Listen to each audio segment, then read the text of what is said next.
Bonjour, c'est Jules Lavie pour Code Source, le podcast d'actualité du Parisien.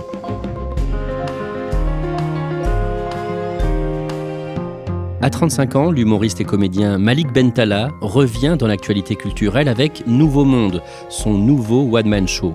Protégé d'Alex Lutz puis de Jamel au début de sa carrière, Malik Bentala a connu 2 échecs en 2020 et 2022, un prime sur TF1 dont l'audience n'a pas été bonne et l'échec commercial de son film Jack Mimoun. Dépression, prise de poids importante, Malik Bentala s'est ensuite reconstruit grâce à une thérapie. Il a cartonné en 2023 avec des vidéos satiriques publiées sur Internet et il s'affirme maintenant comme un humoriste moins consensuel. Qui est Malik Bentala ? Réponse dans Code Source avec Grégory Plouvier, journaliste au service culture du Parisien. Il suit notamment les humoristes.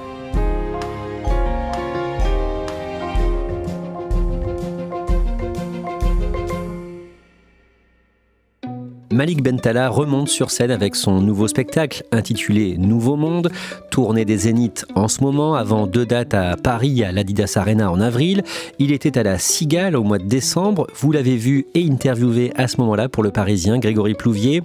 C'est son meilleur spectacle, Nouveau Monde ? C'est en tout cas son spectacle le plus sincère, le plus authentique, dans lequel il casse vraiment l'image un peu lisse qu'il pouvait avoir jusque-là pour assumer le fait de parler de lui de manière très frontale. Alors on va voir comment Malik Bentala en est venu à écrire ce spectacle dans lequel il exprime ses convictions profondes. Mais dans cet épisode de Code Source, on va d'abord retracer son parcours artistique et personnel. Il est né le 1er mars 1989 à Bagnols-sur-Cèze dans le Gard. Il grandit dans ce département du Gard, dans la commune de Laudun-l'Ardoise, 6000 habitants. Son père est ouvrier soudeur, originaire d'Algérie. Sa mère est aide à domicile, originaire, elle, du Maroc. Grégory Plouvier, quand il est petit, Malik Bentala ne se sent pas toujours très bien dans sa peau. C'est un petit garçon, un brin rondouillard qui peut être éventuellement un peu moqué par ses camarades. Et très vite, il développe l'humour comme autodéfense et fait rire toute sa classe. Au lycée, quand il est en terminale, il est marqué par sa professeure d'espagnol. Il la cite souvent en interview. C'est une professeure qui va lui vraiment ouvrir certaines portes en lui disant, voilà, il ne faut pas que tu renonces à tes talents. À ce moment-là, en fait, il s'oriente vers des études de commerce, un DUT technique de commercialisation. Et sa professeure d'espagnol, elle, quand elle était jeune, elle voulait faire du flamenco, elle n'avait jamais fait son métier. Elle en a développé une espèce de frustration. Et pour pas que Malik Bentala, qui était l'un de ses élèves préférés, vive la même chose, il dit, voilà, tu fais rire toute la classe, c'est très drôle. N'hésite pas à en faire ton métier, essaye. Et pour ça, elle a même convoqué les parents de Malik pour leur dire que vraiment il avait un certain talent et qu'il pouvait vraiment tenter sa chance à Paris. Le jeune Malik monte à Paris, il apprend le métier de comédien au cours Florent et un jour, en 2008, quand il a 19 ans, il passe une audition au théâtre du Point Virgule. Ce casting ne se passe pas très bien. Non, parce qu'en fait, il pense qu'en faisant quelques blagues avec un accent marocain, ça va emporter la mise. Non, évidemment que non, ça suffit pas. Donc c'est un peu un fiasco, il est vite rejeté par le jury. Sauf que dans le jury, il y a un certain Alex Lutz, l'humoriste, qui perçoit le talent de Malik Bentala et l'incite à poursuivre sur cette voie. Et Alex Lutz, il va avoir une grande importance dans le début de carrière de Malik Bentala. Non seulement donc, il dit qu'il croit en lui, mais Malik Bentala, en fait, à ce moment-là, il était tout proche de rentrer dans son Gard natal parce qu'il avait plus suffisamment d'argent pour tenter de percer à Paris. Et à ce moment-là, Alex Lutz lui propose un job, en l'espèce nounou pour son jeune fils. Et en parallèle, Alex Lutz lui donne beaucoup de conseils pour monter son premier spectacle, lui donne des idées de mise en scène pour percer un peu dans le milieu. En mai 2019, quand il a 20 ans, Malik Bentala rejoint le Jamel Comedy Club, ce café-théâtre qui a aussi été une émission de télévision où des stand-uppers viennent se produire. Oui, en fait, il bénéficie d'un concours de circonstances parce qu'à l'époque, tous les jeunes humoristes rêvent de passer un casting au Jamel Comedy Club. Il y a les Blanche Gardin, Thomas N'Gijol, Fabrice Eboué qui en sortent. Donc, il espère vraiment avoir un jour sa chance. Et un de ses amis, en fait, tombe malade et ne peut pas assurer au casting un jour. Il y va, il le remplace et il tape dans l'œil de Jamel. Bonsoir, je suis honoré de faire partie du nouveau Jamel Comedy Club. Vraiment, avant de venir, j'avais rendez-vous avec une fille en plus, mais pendant le rendez-vous, il n'y a pas eu la petite étincelle qu'il doit y avoir pendant les rendez-vous amoureux, quoi. Tu sais, parce que comme elle n'est pas venue au rendez-vous, en fait, on n'avait pas accroché, quoi. Et à cette période, Malik Bentala fait la première partie de Gad Elmaleh. Oui, l'histoire est amusante parce que Gad Elmaleh, il ne le connaît pas à l'époque et il le croise par hasard à Montmartre. Vu qu'il a un culot et une tchatche folle, il va aborder Gad Elmaleh, qui est l'une de ses idoles d'enfance, et commence à amorcer la discussion avec lui. Et de fil en aiguille, la conversation change vraiment de dimension vu que Gad Elmaleh lui propose qu'il assure sa première partie dès le lendemain au Palais des Sports. Dans les années qui suivent, la carrière de Malik Bentala décolle. Oui, il devient l'un des jeunes humoristes du moment, celui en qui on voit le futur Jamel, par exemple. C'est une comparaison qui revient souvent. Il lance son premier spectacle, c'est un succès. Il lance son deuxième spectacle, c'est un succès encore plus grand qui ouvre les portes des Zéniths. Mon père est un immigré algérien qui arrive en France dans les années 60, tu sais. Et en venant ici, il pensait vraiment trouver un Eldorado. Pour lui, la France, c'était un pays où les rues étaient pavées d'or. Et quand il est arrivé ici, il s'est rendu compte de 3 choses. La première chose, c'était que les rues n'étaient pas pavées d'or. La deuxième chose, c'était que les rues n'étaient pas pavées du tout. Et la troisième chose, c'était qu'on comptait sur lui pour paver. En parallèle, on le voit de plus en plus au cinéma, d'abord dans des seconds rôles, dans La Vache ou dans ce film avec Danny Boone au nom imprononçable du volcan islandais, puis dans des rôles de plus en plus importants, notamment dans Pattaya, une comédie avec Frank Gastambide qui a un succès surprise de box-office. Et là, vraiment, il devient populaire. Oui, en fait, il est rentré petit à petit dans le salon des Français. C'est une figure montante, importante de l'humour français.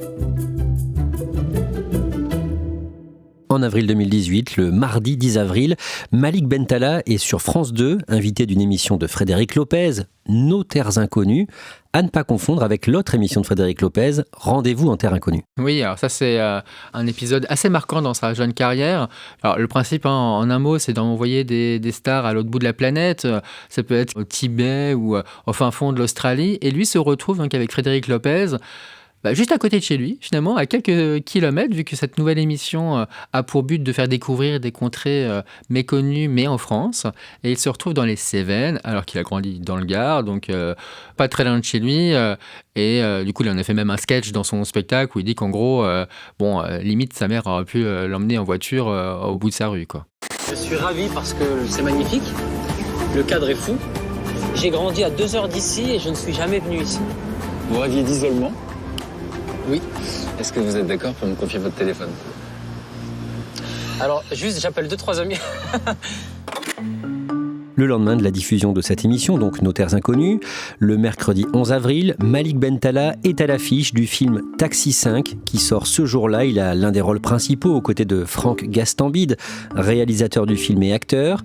Et quelques semaines plus tôt, au mois de mars, Malik Bentala avait organisé une projection en avant-première pour les joueurs de l'équipe de France de football au centre d'entraînement de Clairefontaine, dans un contexte de préparation bien sûr du Mondial 2018. En fait, les joueurs de l'équipe de France qui allaient devenir champions du monde ont été les tout premiers spectateurs du film Taxi 5. Et en gros, il leur avait dit dans les vestiaires ou quasi, ce film va vous porter chance puisque le premier volet de la saga Taxi était sorti en 1998, année de la première victoire des Bleus en Coupe du Monde. Pour lui, c'est vraiment un grand moment d'être comme ça aux côtés de ses Bleus. En fait, il tisse vraiment des relations privilégiées avec les joueurs de foot. Lui, il est passionné de ballon rond et notamment de Zidane. Donc avoir la chance de pouvoir côtoyer Mbappé et les autres joueurs de la Coupe du Monde, c'est très chouette. Lors de la diffusion du sketch de Malik Bentala au Marrakech du Rire, les joueurs qui sont en pleine préparation du mondial lui envoient des textos pour lui dire qu'ils ont trouvé ça très drôle. Il fait partie maintenant presque de la famille des Bleus. Le mois qui suit, en juin, Malik Bentala fait partie des humoristes accusés de plagiat par un justicier anonyme du Rire, copie comique, un ou des inconnus qui postent sur YouTube des vidéos montrant comment de très nombreux comédiens reprennent à leur compte les vannes des autres. Pour Malik Bentala, est-ce que ce qu'on lui reproche est très important ? Non, en fait, parmi les très nombreux noms d'artistes qui sont accusés, notamment Gad Elmaleh ou Jamel, celui de Malik Bentala n'est pas celui qui est le plus repris à l'époque et c'est pas celui non plus sur lequel les similitudes entre les sketchs américains et les siens sont les plus flagrantes. Et le film qu'il défend à ce moment-là, Taxi 5, fait un peu plus de 3 600 000 entrées en salle. C'est le moins bon résultat de la franchise. En 2020, le jeudi 20 février, TF1 va diffuser en direct son one-man show, encore. TF1 qui a rassemblé 3 millions de spectateurs avec le spectacle de Kev Adams quelques mois plus tôt.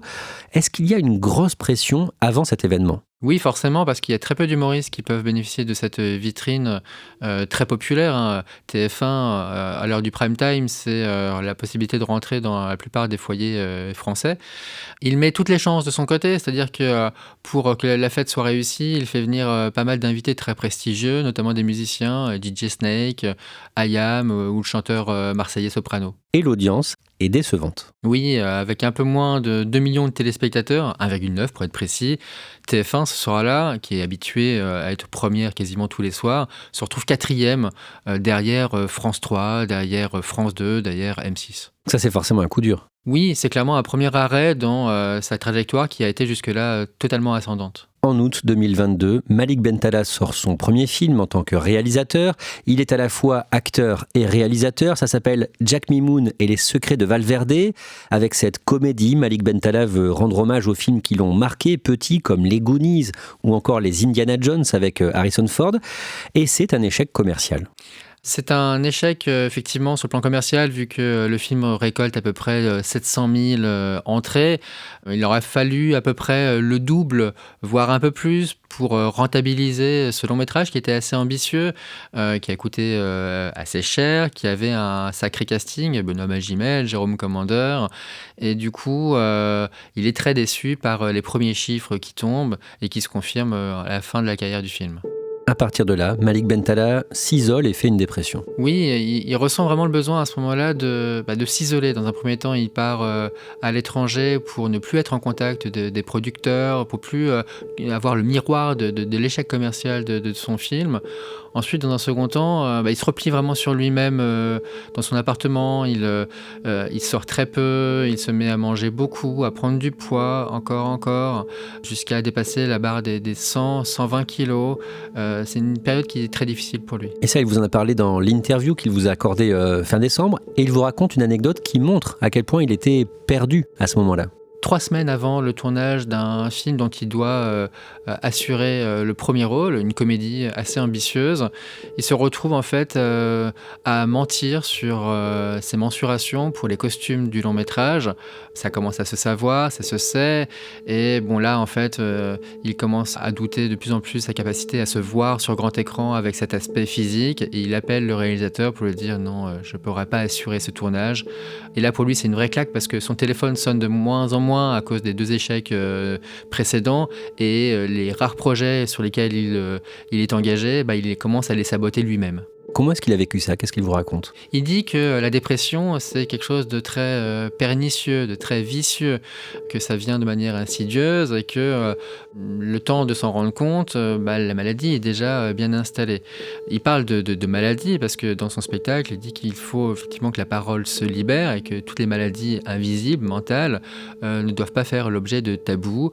Et il commence du coup à aller voir un psy. Cette thérapie, elle lui fait vraiment beaucoup de bien. Disons qu'elle lui ouvre les yeux et que ça lui sert de déclic pour ensuite amorcer vraiment une reprise en main, notamment physique. C'est-à-dire qu'il commence à vraiment se lancer dans un programme sportif intensif. Lui, il me dit il n'a jamais été addict à rien sauf au sucre, donc il commence à arrêter tout ce qui est sucrerie. Il se met au sport très sérieusement, du running, donc du footing tous les jours. Au début, c'est dur, puis il se tient, il commence à allonger la cadence. Il fait également du gainage pour affiner sa silhouette, et de mois en mois, le travail paye. Il perd 5, 10, 20 et au final 50 kilos. Bonsoir, bienvenue à tous dans l'heure de trop. Grégory Plouvier, en novembre 2023, Malik Bentala publie une vidéo parodique de l'heure des pros sur CNews, l'émission de débat animée par Pascal Praud. Ça s'appelle l'heure de trop. À quoi ça ressemble et ça dit quoi ? C'est une longue vidéo d'un quart d'heure qui parodie les débats de la chaîne CNews et en l'espèce plutôt l'émission L'heure des pros de Pascal Praud. Donc on y voit un faux Pascal Praud interprété par un comédien et Malik Bentala qui lui joue un imam proche du pouvoir en place. Et en gros, c'est une dénonciation de la façon dont certaines chaînes d'information, et notamment CNews, évoquent, hystérisent la question de l'islam en France. Quelle est votre position sur la djellaba ? Déjà, Patrick, s'il vous plaît, permettez-moi pour la France et pour les Français de chanter la Marseillaise tout d'abord aujourd'hui. Non, on n'a pas le temps. Même pas le refrain? Non, vraiment. Est-ce que pour vous, la djellaba est un vêtement religieux? Moi, je voudrais faire un gros bisou au président de la République que je l'aime beaucoup avec Ouais. ses ministres qu'il se bagarre tous Ça, les vous jours pouvez. Ouais. contre l'abstentérisme, l'abscorantiste religieuse de notre pays, qu'ils ne veulent pas, qu'ils disent non à des terroristes, qu'ils disent non à Jésus-Christ, qu'ils veulent les chrétiens, les bouddhistes, musulmans, athées, que non, c'est un moment pour faire ça, notre pays, nous, que Clovis de l'école. Sinon, il va aller un djellaba derrière une voiture, un Twingo, Oui. et c'est ce monde à l'envers. C'est le monde à l'envers. Cette vidéo et d'autres parodies qu'il met en ligne sur YouTube et d'autres plateformes sont un carton. Oui, c'est un succès surprise parce que contrairement aux vidéos parodiques de ce genre, type Palma Show, qui sont diffusées sur une chaîne de grande écoute, celles-ci sont faites de manière artisanale, presque pirate, c'est un mot qu'il emploie, et diffusées directement sur Internet. Alors économiquement, c'est beaucoup plus difficile pour mener à bien ce type de projet, mais artistiquement, ça lui permet une liberté de ton et de limiter qui il veut sans qu'un diffuseur lui dise non, ça c'est trop touchy, c'est trop sensible, ne le fais pas. À cette période, il se brouille avec le groupe Canal+, qui possède ces news.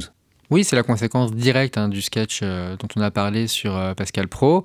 Donc lorsqu'on le relance lors d'une interview pour lui demander si il serait prêt à collaborer avec le groupe Canal+, qui finance en grande partie le cinéma français, lui répond très clairement que non, il ne veut pas participer à la moindre émission du groupe Canal+, qu'il est fidèle à ses convictions et qu'il ne souhaite pas mettre une pièce dans cette machine qui renvoie selon lui une image de la société qui n'est pas fidèle à ses propres convictions. Grégory Plouvier, début 2024, Malik Bentala prépare un nouveau spectacle. Il a envie de proposer quoi et de dire quoi? Il veut casser un peu l'image consensuelle qu'il avait jusque-là et parler de sujets qui lui tiennent davantage à cœur, comme la dépression, comme la séparation d'avec sa compagne, des thèmes plus personnels qu'il n'abordait jamais jusque-là. On en revient au début de cet épisode de Code Source. Vous voyez Malik Bentala sur scène le 17 décembre à la Cigale à Paris, et dans ce nouveau one-man show, l'humoriste parle aussi de l'actualité, il parle de ses convictions. Oui, c'est assez nouveau pour un artiste catégorisé dans les humoristes très grand public, qui du coup avait plutôt tendance à éviter les terrains glissants. Là, cette fois-ci, il donne ses convictions sur les sujets parfois inflammables, comme le conflit au Proche-Orient, où il parle vraiment de génocide mené par Benjamin Netanyahou sur Gaza. C'est un virage dans sa carrière. Génocide à Gaza, un terme forcément polémique. En même temps, il tient à garder un message de paix. Oui, pour le coup, plusieurs fois dans le spectacle, il prône vraiment le vivre ensemble, avec une volonté d'avoir dans son public toutes les communautés, et plusieurs fois des messages de fraternité entre musulmans, juifs et toute autre religion. Donc on l'entend, il prend clairement position. Est-ce qu'il est plus drôle qu'avant ? Disons qu'il est plus sincère, ça c'est certain. Plus drôle, c'est difficile à dire, ça dépend des sketchs. Disons qu'il est toujours, il a gardé les mêmes ingrédients d'efficacité humoristique qu'il avait auparavant, notamment une capacité d'improvisation qui est vraiment très au-dessus de la moyenne. Là-dessus, c'est l'un des tout meilleurs en France. Il a une capacité de rebond, une vivacité d'esprit qui lui permet de jouer avec le public, et là-dessus, il est ultra brillant, oui. Il est plus touchant peut-être du coup ? C'est sûr qu'on a l'impression de découvrir presque un nouvel artiste qui se cache moins derrière un masque, et il fend l'armure, ça c'est sûr. Est-ce que c'est le début d'une nouvelle carrière pour lui ? Je pense que le succès de ces vidéos et le succès de ce spectacle qui se joue à guichet fermé, qui rassemble un large public, peut lui ouvrir de nouvelles portes. En fait, il a définitivement lâché le statut de nouveau Jamel, qui lui collait un peu au basque et qui, même s'il admire Jamel Debbouze, n'était pas très confortable. Donc je pense qu'en étant moins consensuel, en allant moins chercher forcément un très large public, en tout cas sur le papier, il va peut-être être beaucoup plus libre artistiquement et développer des projets auxquels il n'aurait pas forcément pensé initialement.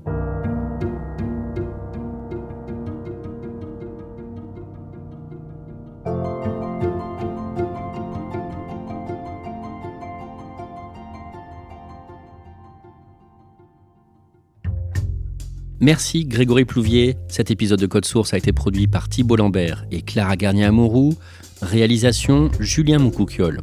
Vous pouvez nous écrire pour nous faire des retours, codesource@leparisien.fr. Et puis n'oubliez pas le second podcast du Parisien, Crime Story.